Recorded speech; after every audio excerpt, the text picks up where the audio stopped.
Hello everyone, today we're diving into a thrilling relationship that's as sweet and bittersweet as chocolate mousse. She had a statuesque figure and a short, sharp haircut, exuding a stay-away vibe.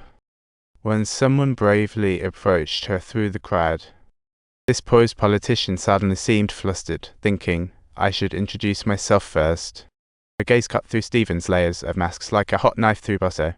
This woman, meeting him for the first time, only needed to create a crack in his lifetime of composure, awakening his long-buried desires.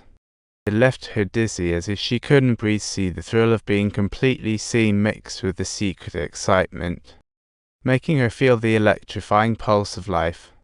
That brief connection was like a lion leaping into calm waters, sending ripples through her otherwise calm life for the first time.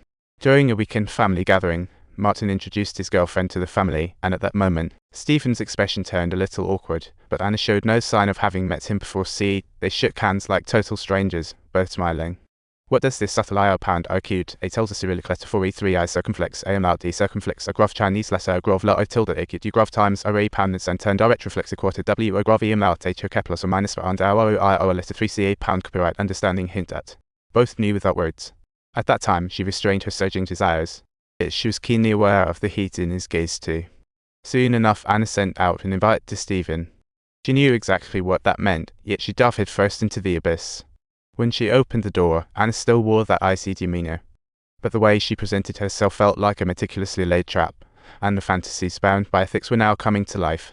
Stephen's fingers brushed lightly through her perfectly styled hair, getting happily tangled up. And at the moment the fabric rubbed against her skin, she tasted the ultimate pleasure that defied moral boundaries. This late awakening made her develop a kind of near-violent disdain for the dusty life she had lived for decades. The secret emotional entanglement between them completely transformed Stephen's former life, and her obsession with Anna nearly drove her to madness. She couldn't bear seeing her son cozy with his GF. Martin, unaware, thought his successful mother, acting like a teenager with a crush as he doted on his girlfriend. She was drawn to Anna's timeless charm, different from anyone he had dated before. Perhaps it was a mother's intuition, as Ingrid felt unease towards Anna at first sight. Now, seeing her son fawning over her, she became even more cautious. During conversations, Anna's backstory gradually surfaced to everyone. Her father was a diplomat stationed abroad for years, while her mother had remarried several times and now resided in France. She relied on her brother, who committed suicide at 15 over love troubles. She brushed over her past calmly. Facing Ingrid's hostile prying, she remained tight-lipped. This poised demeanor left Stephen awestruck, even as it frustrated him because he couldn't control the situation. Right after his son dropped his girlfriend off, she hurried after him to Anna's apartment. The romantic words whispered in the air solidified, ultimately transforming into raw desire. In this wild frenzy, Stephen brutally grabbed her hair and ripped her clothes, demanding who she was. Anna was unfazed by the outburst, captivated by him at first sight. She was drawn to his polished appearance and relished the honesty and vulnerability she found in him. She deeply enjoyed the extremes in his personality as they engaged in the power play, achieving both physical and emotional satisfaction.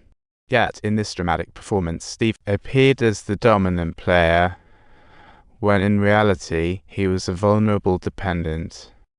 After getting closer, Anna recounted her story with her brother.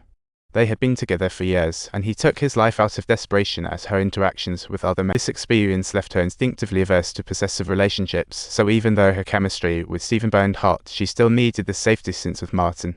But now, Stephen's drowning helplessly in this relationship.